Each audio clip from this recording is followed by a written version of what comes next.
সকাল সকাল ঘুম থেকে উঠেই দেখো মাম্মার খেলা শুরু হয়ে গেছে পুতুল নিয়ে। তো দেখো এখনো বিছানাটা তোলা হয়নি, মাম্মা ঘুমাচ্ছিল বলে আমি আর ওকে ডাকিনি, কারণ যেহেতু আজকে সানডে। তো মাম্মা ঘুমাচ্ছিল বলে এদিকে সমস্ত কাজ বাজ সেরে ঘরপর ঝাড় দিয়ে আমি ঘরপর মুছে একবারে স্নান করে নিয়েছি। আর দেখো আমি এখন চলে যাব হচ্ছে জামা কাপড় মেলতে ছাদে। তো গুড মর্নিং এভরিওয়ান, তোমরা সবাই কেমন আছো? আশা করছি সবাই অনেক অনেক ভালো আছো। আর দেখো বেশ কিন্তু ঠান্ডা পড়েছে, আর তোমাদের ওদিকে কেমন ঠান্ডা পড়েছে প্লিজ কমেন্ট করে জানিও।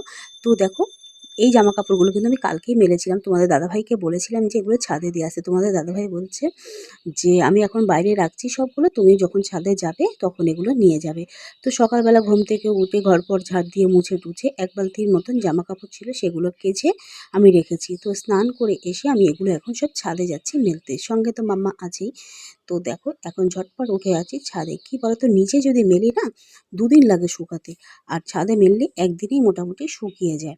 মোটাগুলো একটু একটু ভেজে থাকলে পরের দিন হালকা একটু রোদে দিলে কিন্তু শুকিয়ে যায়। তো মাম্মাও যেহেতু সঙ্গে যাচ্ছে, মাম্মা বলছে আমি একটু জামা কাপড় নিয়ে যাবো। আমি ঠিক আছে চলো।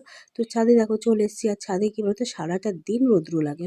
আর এসেই দেখো শুরু হয়ে গেছে মাম্মা স্ট্রবেরি গাছ দেখা। কখন স্ট্রবেরি হবে, কারণ হচ্ছে একটা গাছে ছোট্ট একটা ফুল এসছে, ওটার মধ্যে ছোট্ট একটা স্ট্রবেরি দেখা যাচ্ছে। সারাক্ষণ যতক্ষণ ছাদে থাকবে ওই স্ট্রবেরি গাছ নিয়েই পড়ে থাকবে ছোট মানুষ। ওই স্ট্রবেরি কখন হবে ওটা নিয়ে ভীষণ আনন্দ, ভীষণ এক্সাইটেড যাকে বলে আর কি, কখন হবে। আর কি ও যখন স্ট্রবেরি পাকলে যে লাল টুকটুকে হয় সেটা কখন হবে তার জন্য বারবার শুধু আমাকে বলছে। আমি এখন ভয়েস দিচ্ছি, মা ওপরে পুজো করছে তাই কাসরের আওয়াজ বাজছে। তো দেখো ঝটপট জামা কাপড়গুলো মেলে দিচ্ছি, কারণ ছাদে সব সময় রৌদ্র লাগা ঝটপট শুকিয়ে যাবে। আর মাম্মা ঘুরে ঘুরে পুরো ছাদটা কিন্তু দেখছি কোন গাছে ফুল হয়েছে, কোন গাছে কি হয়েছে না হয়েছে। আর যেগুলো আমি আজকে কেচেছি সেদিকটা এগুলো আমি এদিকটা একটু মেলে দিচ্ছি, কারণ এই পাশটায় সারাটা দিনই রৌদ্র লাগে। আর মাম্মার এগুলো সব স্কুল ড্রেস। আর এগুলো ঝটপট মেলে দিয়ে তারপরে আমি নিচে যাব, তারপরে পুজো করব।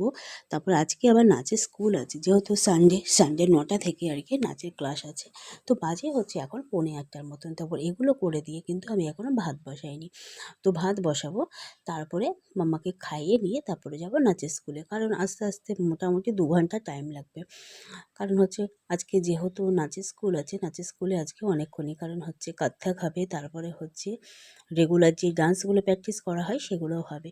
তো মাও এসছে ছাদে, আমিও মার সঙ্গে দাঁড়িয়ে দাঁড়িয়ে কিন্তু কথা বলছি, মাম্মাও আছে। আর ছাদে কিন্তু বেশ রৌদ্র, আর ছাদে আসলে কিন্তু বেশ আরাম লাগে শীতকালে। আর পাখিগুলো দেখো কেমন কিচিরমিচির করে যাচ্ছে।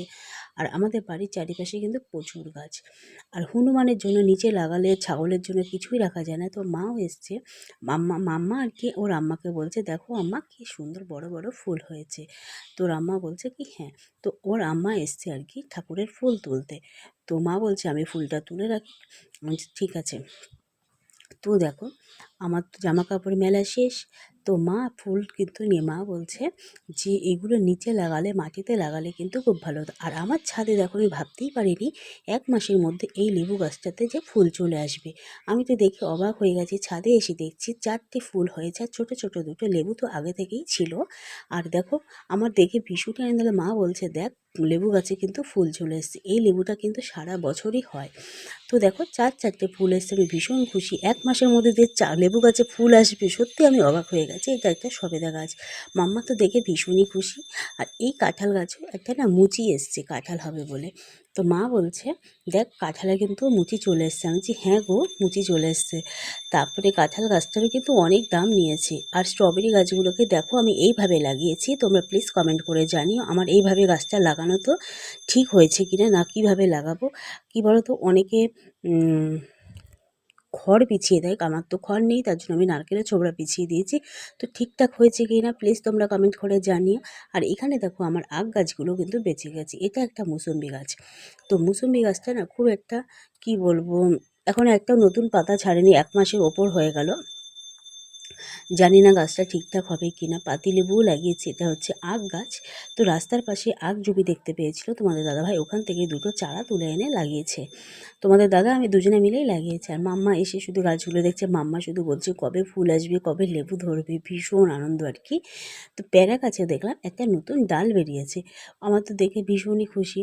তো তো কী বলো তো, নিজের হাতে লাগানো যে কোনো জিনিসই সুন্দর। আর এই দিকে দেখো সোনামা হাঁড়ি, কড়াই, উনুন সব বানিয়ে রোদ্রে শুকাতে দিয়েছে। তো মাম্মা এখন বায়না করছে আমাকে উনান বানিয়ে দিতে হবে। আমি না এগুলো পারি না। তো দেখো পেঁয়াজ গাছ লাগিয়েছে মাম্মা, কী বলো, পেয়ারা গাছের টবের মধ্যে লাগিয়ে দিয়েছে হচ্ছে পেঁয়াজ গাছ। ঘরে এরকম গাছ দেখেছে। আর সবচেয়ে মজার জিনিস হচ্ছে দেখো মাম্মা কী করেছে, এই যে জয়নগরের মোয়া খেয়ে ওগুলোর মধ্যে মাটি দিয়ে রসুন পুঁতে পুঁতে রেখে দিয়েছি। তো চলো ঝটপট ছাদ তো দেখলামই, আর গাছে আমি কালকে বিকেলে জল দিয়েছি বলে আজকে আর আমি জল দেবো না, কারণ বেশি জল দিলে গাছের গোড়া পচে যাবে। এখানে বিনস গাছে লাগিয়েছি, আরও কিছু লাগাবো, বীজ আছে আর কি। এগুলো একদম রেডি হয়ে গেছে। তো ছাদে নিয়ে আসলাম, নিচে রাখলে ছাগলের জন্য রাখতে পারছি না, তার জন্য। তো ছাদে তো ঘোরা হয়ে গেল। আবার জামরুল গাছেও কিন্তু ছোট্ট ছোট্ট কচি কচি কিন্তু পাতা বেরিয়েছে।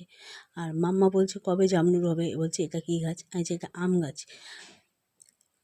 তারপরে চলো দেখো চলে আসলাম রান্নাঘরে, এখন বসিয়ে দিলাম ভাত। ভাত বসিয়ে দেখো আলু সেদ্ধ ভাত, আর এখানে বেগুন ভাজা আর ডাল করব। তো সকালে আমি এটাই বানাবো। তো ঝটপট রান্নাটা বসিয়ে দিলাম, কারণ রান্না বসিয়ে চলে আসলাম আমি হচ্ছে ঠাকুর ঘরে পুজো করতে। তো ভাতটা হতে হতে আমার কিন্তু এদিকে কিন্তু পুজোটাও কমপ্লিট হয়ে যাবে। তো দেখো আমার পুজোও কিন্তু কমপ্লিট হয়ে গেল। তো এখন চলে যাব হচ্ছে মন্দিরে। তো এটাই হচ্ছে আমাদের ঠাকুর ঘর। তো ঠাকুরকে দেখো আমার পুজো দিয়ে দিয়েছি। পুজো দিয়ে আমি এবার চলে যাব কোথায় বলো তো? আর দেখো কি দারুণ লাগছে ভগবান শ্রীকৃষ্ণের ছবি। তো চলো, তো দেখো এখন ঘরের ঠাকুরকে পুজো দিয়ে চলে আসলাম হচ্ছে মন্দিরে পুজো দিতে। তো মন্দিরে এখন গেটটা খুলবো। তো আমাদের বাড়ির দুই মা দেখো সবসময় আমাদেরকে সবাইকে রক্ষা করে। তো কালী মা আর এদিকে দেখো হচ্ছে শীতলা মা। তো এই যে হচ্ছে আমাদের বাড়ির রক্ষাকালী মা, এই যে হচ্ছে শীতলা মা, সবারকে ভালো রাখে, সুস্থ রাখে। তো এখন আমি ফুল জল দিয়ে চলে যাব হচ্ছে, তাড়াতাড়ি করে ঝটপট করে আমি ফুল জল দিয়ে নেবো, কারণ প্রত্যেকদিন ভোগ লাগানো হয় না, শুধু বছরে একবারই যখন পুজো হয় তখনই আর কি ভোগ দেওয়া হয়, প্রত্যেকদিন ফুল জল দেওয়া হয়। চলে আসলাম মাম্মার নাচের স্কুলে। তো মাম্মার এখন নাচ প্র্যাকটিস চলছে। তো নাচ করে তারপরে যাব হচ্ছে বাড়িতে। তো দেখো প্রথমে কাত্তাক হয়েছে, তারপরে ডেলি যে নাচগুলো হয় সেগুলো আর কি প্র্যাকটিস করা হচ্ছে নাচের স্কুলে। তো তো নাচের স্কুল শেষ করে দেখো বাড়ির দিকে আসছি। মাম্মা যেখানে নাচ শেখে সেখানে কিন্তু ঠাকুর বানানো হয়। কি সুন্দর সুন্দর দেখো ঠাকুর বানাচ্ছে, কিন্তু মূর্তিটা আঁকা হয়নি। তো মাম্মাকে আমি বলছিলাম মাম্মা জানিস এই স্কুলে কিন্তু আমি পড়তাম, তো এই স্কুলে না আজকে এক্সাম চলছে। তো ওয়েস্ট বেঙ্গল পুলিশের আর কি এখানে পরীক্ষা চলছে আমাদের জাহাননগর স্কুলে। তার জন্য যখন আমি নাচের স্কুলে যাচ্ছিলাম না, তখন দেখছিলাম প্রচুর ভিড়, প্রচুর আর কি স্টুডেন্ট এসছে এখানে। তো এখন বাড়ি যাওয়ার সময় সবাই ঢুকে গেছে, পরীক্ষায় বসে গেছে, কারণ হচ্ছে সকাল 10:30 থেকে পরীক্ষা ছিল। যখন যাচ্ছিলাম তখন অ্যানাউন্স করছিল, সেটাই শুনতে পেলাম। আমি তো বেরিয়েছি 9টা নাগাদ। তো দেখো বাড়ি চলে আসলাম। তো মাম্মার ম্যামের বাড়ি থেকে আমি একটা বিশেষ গাছ নিয়ে আসলাম। তো এটা হচ্ছে পুদিনা পাতা, আর এখানে রাঙালু লাগিয়েছি। তো আমি এনেছি হচ্ছে ভিঙ্গরাজ। ভিঙ্গরাজটা চুলের জন্য ভীষণই উপকার। তো বাড়ি এসে আমি একটু জামা কাপড়গুলো উল্টে দিলাম আর কি, আর যেগুলো শুকিয়েছে সেগুলো তুলে নিয়ে আমি নিচে চলে যাব। আর যেগুলো ভেজে আছে সেগুলো একটু উল্টে পাল্টে দিলাম, কারণ ঝটপট শুকিয়ে যাবে। আর তোমাদের দাদাভাইয়ের জ্যাকেটটাও কিন্তু শুকায়নি, প্যান্টগুলো শুকিয়ে গেছে, যেগুলো শুকাবে আমি সেগুলোই নিয়ে যাচ্ছি। তো ভিডিওটা কেমন লাগলো অবশ্যই কমেন্ট করে জানাতে কিন্তু একদমই ভুলো না। তো সবাইকে টাটা, আবার দেখা হচ্ছে নেক্সট